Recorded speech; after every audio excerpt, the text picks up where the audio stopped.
Државата треба сериозно да се зафати со образовниот систем во Македонија доколку сакаме високообразовните институции да бидат високо рангирани на Шангајската листа. Ова го истакна проректорот од Штипскиот универзитет Кирил Барбареев, кој смета дека изминативе години за ова постојано се зборувало, но никако да се презема суштински реформи, бидејќи високото образование е резултат на средното и основното, заради што потребни се поголеми инвестиции. Клучното прашање е прашање според мене прво на државата, потоа на универзитетите.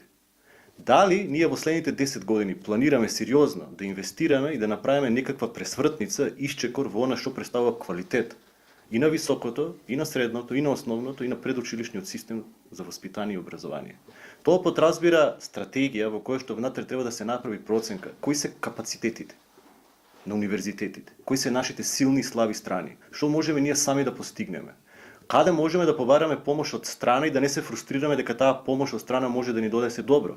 Барбареев смета дека треба да се изготви соодветна стратегија во која ќе учествува Министерството за образование, владата, универзитетите, но и бизнис секторот. Во пресретно отварање на прашањето кон Европската унија, тогаш мора сериозно да си го поставиме прашањето дали имаме капацитет и сила да инвестираме. Така да тоа се многу сериозни прашања и тоа се прашања на кои што во овој момент јас би ги споредил со истото прашање зошто ние немаме првак во Лига на шампиони. Тоа е истото прашање, само малку во друга символика. Или зошто имаме добар успех во ракометот?